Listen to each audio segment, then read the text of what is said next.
Hello दोस्तों, मेरा नाम हिमांशु गौतम है और एक बार फिर से आपका स्वागत है आपके अपने इस यूट्यूब चैनल पर। दोस्तों, उम्मीद है कि आपके सीजीएल 2024 का एग्जाम, जिसका नोटिफिकेशन 11 जून को आने वाला है, ये 11 जून के आसपास आने वाला है, ठीक है। और इसका एग्जाम सितंबर अक्टूबर के आसपास होने वाला है, या तो सितंबर के स्टार्टिंग में हो जाएगा, बीच में हो जाएगा, अक्टूबर में हो जाएगा, ठीक है। तो इसका नोटिफिकेशन आने मात्र 1 महीना बाकी है, ठीक है दोस्तों। आज भी आपको वो टाइम याद होगा जब नवंबर में एसएससी का कैलेंडर आया था और उसमें लिखा हुआ था कि भाई जून में आपका नोटिफिकेशन आएगा और सितंबर अक्टूबर में आपका एग्जाम होगा। तो उस टाइम यही बात थी कि भैया बहुत टाइम है, बहुत टाइम है। नवंबर, दिसंबर, जनवरी, फरवरी, मार्च, अप्रैल और मई भी आधा खत्म हो गया, ठीक है। टाइम का यही है कि टाइम निकलता हुआ जाता है। और अब से 1 महीने बाद ही शायद मैं एक वीडियो बना के डालूंगा कि भाई नोटिफिकेशन आ गया है, इतनी वैकेंसी आई है और ये इतनी तारीख को फॉर्म भरना है, लास्ट डेट ही है, ठीक है। तो समय का यही कि समय निकलता जाता है। आपको बस ये करना है ना कि आपको अपनी तैयारी अपने तरीके से बहुत अच्छे तरीके से करनी है, ठीक है। आप ये मत सोचो कि यार टाइम बहुत है या टाइम कम है। आपकी जो स्पीड है उस स्पीड पे आप लगे रहो। कॉन्स्टेंट बने रहना बहुत इंपॉर्टेंट चीज होती है किसी भी एग्जाम में, ठीक है। तो दोस्तों, आज का ये जो वीडियो है, ये वीडियो है कि स्पीड के ऊपर। बहुत से स्टूडेंट इस चीज को कमेंट करते हैं यार भैया स्पीड नहीं बनती, ठीक है। हम 1 घंटे में 100 क्वेश्चन देख भी नहीं पाते, हम 90-95 पर रह जाते हैं, हमारी स्पीड कभी नहीं बनती, ठीक है। तो स्पीड के लिए हमें क्या करना चाहिए? देखो, मैं अपना एक्सपीरियंस बता रहा हूँ आप लोगों को। मेरा जो एक्सपीरियंस था वो ये था कि यार स्पीड नहीं बनने का मेरा रीजन था ना, स्टार्टिंग में जब मैं तैयारी का मेरा शुरुआत का दौर था, तब मेरा ये रीजन था कि स्पीड क्यों नहीं बन रही भाई, क्योंकि मैंने सारे क्वेश्चन देखे हुए नहीं है। एग्जाम में एक बताओ, कोई क्वेश्चन मैंने देखा हुआ है, उसके मैंने टाइप सारे लगा रखे हैं, ठीक है। किसी भी मान लो टाइम एंड वर्क है, उसके मैंने सारे टाइप कवर कर लिए। हर टाइप के मैंने 10-10, 20-20 क्वेश्चन प्रीवियस ईयर के मैंने सारे लगा लिए, ठीक है। तो जब वो क्वेश्चन एग्जाम में उठ के आएगा तो मुझे टाइम क्यों लगेगा भाई? डेफिनेटली मुझे पता है कि यार ये फॉर्मूला लगेगा, ये ट्रिक लगेगी, ये थ्योरम लगेगी, सारा सोल्व करूंगा तो मैं 10, 15, 20, 30, 40 सेकंड में आंसर कर दूंगा, ठीक है। टाइम कब लगता है? जब आपको उसका पता ही नहीं हो। क्वेश्चन पढ़ने के बाद अगर आपको सोचना पड़ रहा है बैठ के कि यार इसको शुरू कहां से करें, ठीक है ना, ये कौन सा थ्योरम लगेगी, क्या मैंने एक सवाल किया हुआ है, क्या मुझसे हो जाएगा क्या, ये सोचने में कम से कम आपका 1-1.5 मिनट बीत जाता है। फिर आपको कर भी नहीं पाते, एक क्वेश्चन में 2.5 मिनट खत्म आपके। और फिर जो क्वेश्चन इजी थे, जो आप आराम से कर लेते, उनके भी टाइम कम पड़ जाते हैं और ये से नुकसान होता है, ठीक है। तो जैसे मान लो SIC आई है, जो इंटरेस्ट वाला चैप्टर आता है, कंपाउंड इंटरेस्ट, सिंपल इंटरेस्ट, ठीक है। लोगों ने बेसिक पूरा कवर कर लिया, एंड में आके इंस्टॉलमेंट छोड़ दी कि यार इसको रहने देते हैं, इतना सारा मैंने पढ़ तो लिया, आएगा तो यहां से आ जाएगा, और इंस्टॉलमेंट छोड़ दी। और बुरी किस्मत थी और इंस्टॉलमेंट से क्वेश्चन उठ के आ गया। अब होता क्या है ना, मन मानता भी नहीं है। एग्जाम में ऐसा नहीं होता कि मैं नहीं पढ़ा, छोड़ देता हूं मैं इसको। वो कहता है यार ट्राई तो कर लेते हैं एक बार, क्या पता आ ही जाए आंसर। तो कुछ करता रहेगा, 1-1.5 मिनट बिगाड़ देगा उसमें, वो बिगड़ा। और इसके चक्कर में जो इजी क्वेश्चन थे, उसको जो एंड में आने वाले थे, वो उनको भी छोड़ देता है। तो ट्राई ये करो कि जितना टाइप हो सके ना, कि लगभग सारे टाइप एक एक बार देख के जाओ आप, की चीज को छोड़ो मत हो, ठीक है ना। अगर क्वेश्चन पढ़ने के बाद आपको पेन मतलब सोचना पड़ रहा है आपको कि यार शुरू कहां से करे, इसको खत्म कहां से करे, फॉर्मुला क्या लगेगा, ट्रिक क्या लगेगा, तो फिर कहीं ना कहीं आपकी गलती है। क्वेश्चन पढ़ने के साथ ही आपको याद आ रहा है कि यार क्वेश्चन मैंने देखा हुआ है, प्रीवियस ईयर मैंने किया हुआ है, और इसको यहाँ शुरू होगा, यहाँ खत्म होगा, बस कैलकुलेशन का टाइम वेस्ट करना है, ठीक है ना।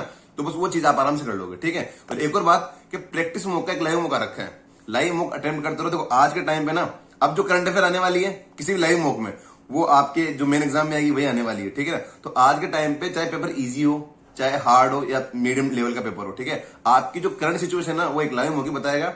तो प्रैक्टिस मॉक के लाइव मॉक आते हैं हर वीक, गुरुवार शुक्रवार को आते हैं। पता है आपको कि गुरुवार को शाम 5 बजे लाइव मॉक आता है और शुक्रवार को रात को 10 बजे तक होता है, ठीक है ना। तो लिंक मैंने डिस्क्रिप्शन में डाला हुआ है, कमेंट में पिन किया हुआ है, जाओ और अटेम्प्ट करो, ठीक है। स्ट्रेटेजी ये रखो कि जो चीज देखो, अगर कोई चीज आपने अभी तक पढ़ी हुई नहीं ना, तो शुरू में तो ये ट्राई करा करो उसको मतलब छू मत हो। पहला ट्राई तो ये रहना चाहिए हमारा कि जो हमने पढ़ रखा है ना, कम से कम उसको हम पूरा कर लें, ठीक है ना। और ट्राई ये करो कि अभी भी अगर आपकी कोई चीज छूटी हुई है, क्योंकि नोटिफिकेशन में 1 महीना बाकी है, नोटिफिकेशन में 1 महीना बाकी है, आपके एग्जाम में तो भी 3-4 महीने है ना। तो 3-4 महीने में यही ट्राई करो कि कुछ टाइप आपके छूटे नहीं। देखो, रीजनिंग में और मैथ्स में दो ही चीजें जहां टाइम लगता है। जीके आप करोगे वही 5 मिनट में, इंग्लिश करोगे आप वही 10 मिनट में, चाहे जो भी लेवल है। गलत कर दोगे पर टाइम तो वेस्ट नहीं होगा ना। इंग्लिश हमेशा आप 8-10 मिनट में खींच देते हो, जीके आप 5 मिनट में खींच देते हो, चाहे चीज आए या नहीं आए, टाइम ही लगता है। टाइम जो मेन जाता है ना भाई, वो रीजनिंग में और मैथ्स में जाता है, ठीक है ना। तो रीजनिंग का तो ये कि आप प्रैक्टिस करते रहो, ठीक है। डेली के 50, 60, 70, 80 क्वेश्चन लगाओगे आप रीजनिंग के, ऑटोमेटिकली पास वाले क्वेश्चन के स्पीड पकड़ में आ जाएगी आपकी, ठीक है ना। कि एक बार में आपकी स्पीड पकड़ में आ जाएगी किस तरीके से हमें क्वेश्चन सोल्व करने। मेन चीज होती है मैथ्स, तो सबसे ज्यादा टाइम खाती है। अगर आपने मैथ्स में टाइम बचा लिया ना, जैसे एक आइडल टाइम क्या होता है, मैं क्या बोलता हूँ कि यार 25 क्वेश्चन मैथ्स के होते हैं और 25 मिनट एंड में बचने चाहिए। मैंने बता रखा है आपको कि 20 minute reasoning, 5 minute GK, 10 minute English और 25 मिनट आपके मैथ्स के बचने चाहिए एंड में। ये एक आइडियल कंडीशन होती है, ठीक है ना। अगर आपने 25 की जगह मान लो 18 मिनट में मैथ्स खींच दी या 19 मिनट में खींच दी, तो आपके 5-6 मिनट आपको एक्स्ट्रा मिल जाएंगे। और वो 5-6 मिनट आप कहीं भी यूज करो। रीजनिंग में कोई क्वेश्चन हार्ड है क्या, वहां यूज करो, या इंग्लिश में पैसेज या क्लोज आपका हार्ड रखा था थोड़ा सा, वहां यूज कर लो। समझ रहे हो आप बात को? तो ये चीज मैथ्स में अगर टाइम बचा लिया ना, तो वो बहुत बड़ी चीज होती है। और मैथ्स की टाइम बचाने की सबसे बड़ी चीज मैं कह रहा हूं आपको कि टाइप जितने भी थे उनको कवर कर लो।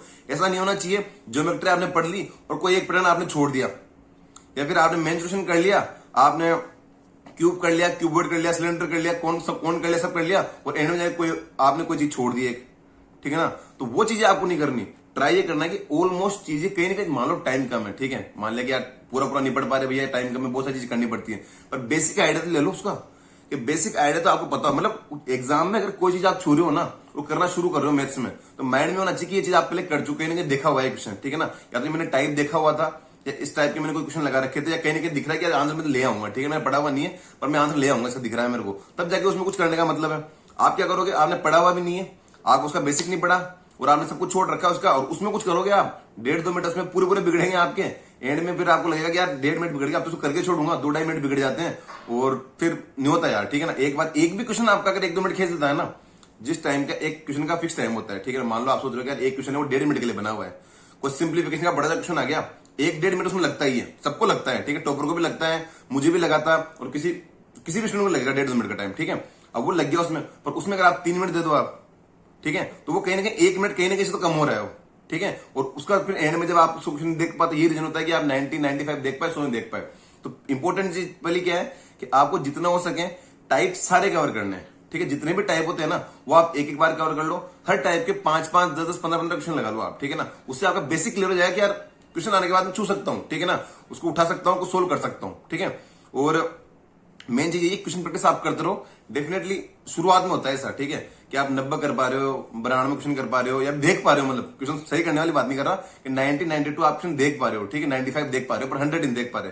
पर जैसे जैसे आपके टाइप कवर होते हुए जाएंगे ना, बहुत सारे आपके टाइप कवर होते हुए जाएंगे, तो ऑटोमेटिकली आप 100 तक पहुंच जाओगे, यार मैं 100 आराम से पूरे देख तो पा रहा हूं, उनमें से मैं 80 अटेम्प्ट कर रहा हूं, मेरे 5 गलत हो रहे हैं, 75 सही हो रहे हैं, 147.5 मेरे मार्क्स आ रहे हैं, वो ऐसी चीज हो जाएगी, ठीक है।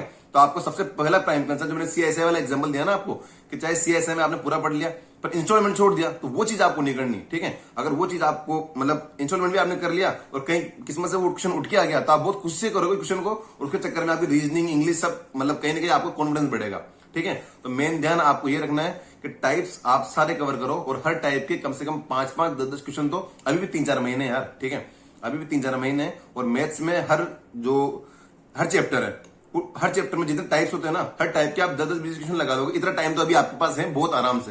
1-1.5 महीना लगेगा आपको कि हर चैप्टर में हर टाइप के 10 क्वेश्चन लगाओगे ना आप, तो भी 1-1.5-2 महीने में आप कवर कर लोगे बड़े आराम से, ठीक है। तो ये चीज रखना कि कोई चीज छोड़ना मत, और कोई चीज अगर आप छोड़ के जा रहे हो ना, तो उसमें फिर एंड में उसमें कुछ मस्ती करना, कि उस क्वेश्चन को सोल्व करने की जो हिम्मत करोगे आप, वो एंड में करना, कहीं बीच में लग जाओगे तो कहीं ना कहीं एंड में जो इजी क्वेश्चन होंगे ना, वो आपके आगे छूट जाएंगे, वो आपको नुकसान देंगे।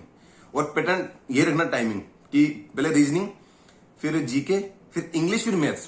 क्योंकि मान लो 5 मिनट कम पड़ गए, और एंड में अगर आप इंग्लिश कर रहे थे, ठीक है ना, तो इंग्लिश के तो 5 मिनट में आप 10-12 क्वेश्चन कर लेते हैं भाई, सबको पता है।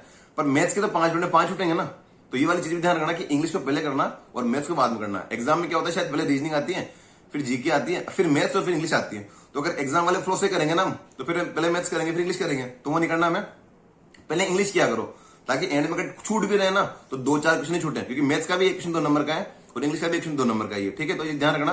प्रैक्टिस मौका लाइव का मैंने लिंक डाला हुआ है, उसको अटेम्प्ट करो और अपना स्कोर कमेंट में सेक्शन में जरूर बताओ। Thank you so much.